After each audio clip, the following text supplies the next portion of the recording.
Hey guys, welcome to our holiday edition of the podcast where I'm going to be unpacking a bunch of financial plans and client stories so that you can learn from what other people have done and basically shortcut your way to success. Now, the first story I want to share with you is around a client that owned a couple of properties with family members. One he owned with his brother, another he owned with his mum.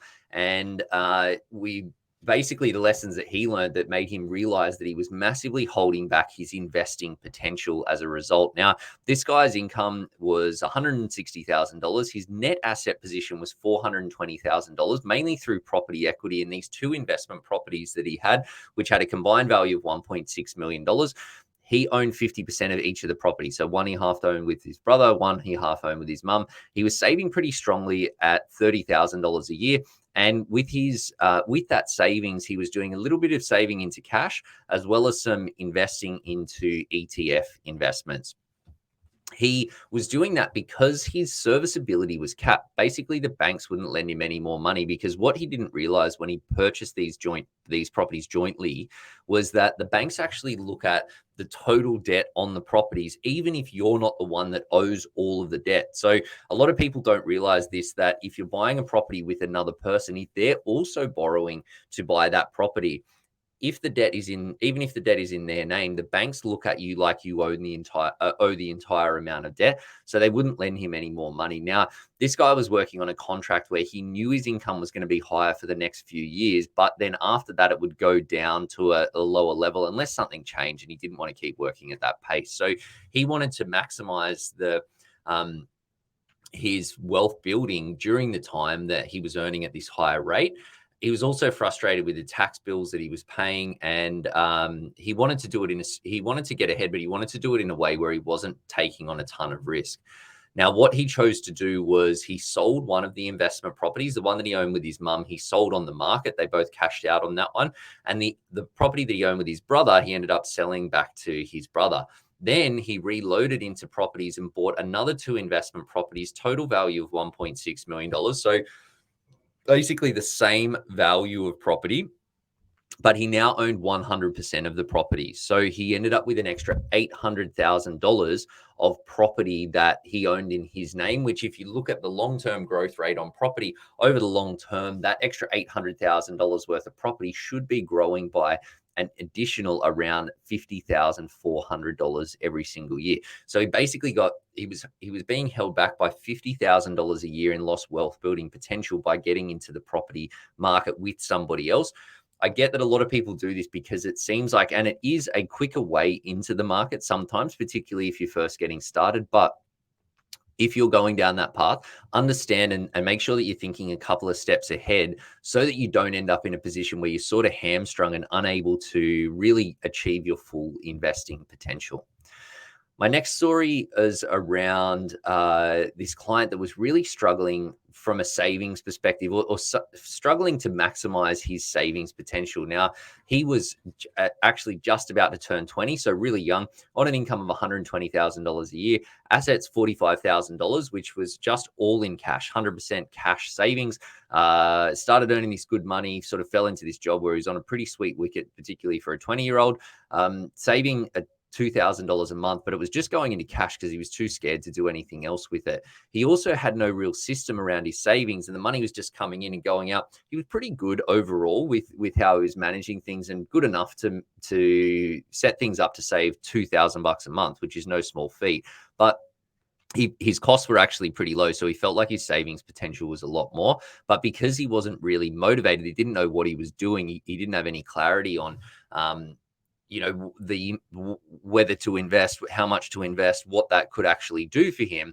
He wasn't really motivated to move things forward. He felt that his progress was slow and he had no targets or goals. Now, what we ended up doing, we put a savings plan in place, or a budget, went through and looked at just some really basic investment target settings. So if he was to invest a certain amount of money, how that investment would likely grow over the years ahead, which he got a massive amount of motivation from because he sort of didn't realize what was possible from a compounding perspective.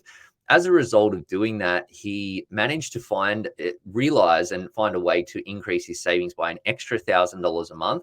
And he invested a big chunk of the money that he had in cash savings plus his regular savings moving forward. So he invested $61,000 in the first 12 months. When we extrapolated that out from age 20 to age 60, that just by looking at the long-term return on the Australian share market, that $61,000 would grow to $3 million, $3,025,874 over that period of time. Now, that's just investing in the boring old share market overall, but it shows the power of compounding and the power of pushing through the fear of making a mistake, because this guy knew that he needed to invest, but he didn't know what to invest on. He was fearful that he didn't want to do something dumb that was going to cost him a bunch of money and make a mistake that he would later regret. But when we went through the process of educating him, this is how investments work, this is what the risks are, this is how we can manage them, he had the confidence to pull the trigger, managed to invest a big chunk of money. And you see $3 million upside from just 1 year of action is some really huge potential. So the juice is really worth the squeeze on that one. Next story is around, I titled this one Wrong Properties, which was a couple. They just had their second bub and were down to one income, which was $140,000. Their net asset position was $1.1 million, but that was spread across a bunch of equity in 5 investment properties that had a combined value of $3.4 million. Their cash flow was pretty tight with being down on one income and, one kid in daycare. Their savings rate was $10,000 per annum, so just under $1,000 a month.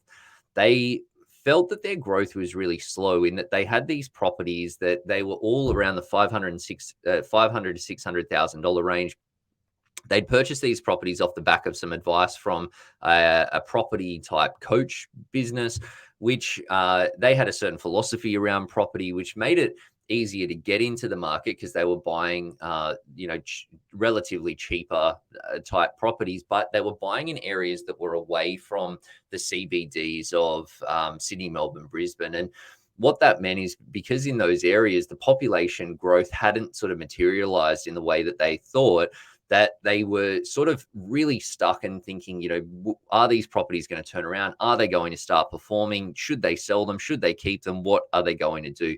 At the same time, their cash flow was tight. And with the interest rate rises that we're seeing over the last little bit, they were a little bit nervous that they could sort of absorb the pressure in the short term, but they were worried about, where to from there, and felt that rate risk was really quite high. Now, when we went through the planning process, what they decided to do was to sell down their properties and then essentially restructure their property portfolio. Now, they sold a couple of properties quite quickly, and then in fact they sold all of the properties pretty quickly, but they sold 2 basically straight away, and then the other 3 were staggered in a sell down period.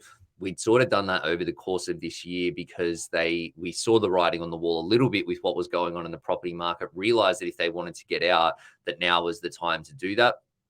They cashed out the around $1 million in equity that they had, and then they ended up buying a family home, which they did with a very low mortgage, is less than $100,000 in mortgage debt attached to that property. So they basically cut out their rent costs and got a home that they loved. Did that with a way that wasn't costing them that much money. Now then, because they own this property with really low debt, they had a ton of equity. So they purchased 2 investment properties, total value of around $2 million, and ended up basically with the same size property portfolio, but a bunch of tax efficiencies to the point that their tax bill was cut by $15,000 per annum. Now, when you look at whether these properties would grow better than the other properties, I suppose we're only going to know, in time. Time will tell on that one. And I think it's really unfair to say that a property in Bondi will grow better than a property in Campbelltown. But I think that a property in Bondi would grow better than a property in Campbelltown, just because there's more population growth in these areas and more limited supply in areas like Bondi and those areas that are closer to the CBD. And for these guys, they felt more comfortable with that. History has shown us that has actually worked. But the big benefit for them was having the confidence that this portfolio was going to be really set for them long term, and they could sleep well at night knowing that they didn't need to stress about whether their properties were going to go up, down, or sideways over the next little bit. Goes to show the power of having a good plan. Now, these guys ended up on a good path, and the properties that they bought, they did actually get them enough growth to create some solid clip and get started on their growth plans. But it goes to show that you should always be thinking at the next steps beyond your property as to what that actually means for the future, and make sure that when you're getting advice around property, that you're really stress testing it to make sure that it's rock solid and aligned with what you think is important to you, not just in the short term, but in the medium term, particularly when you're buying newer properties that have tax benefits attached to them in the short term. That can be great for a time, and it can really sort of almost like disguise or pump up the attractiveness of that as a strategy. But what you're really buying property for is growth over time. So you want to make sure that you're confident that any properties that you buy are going to deliver on that. Guys, that's it for me for this week.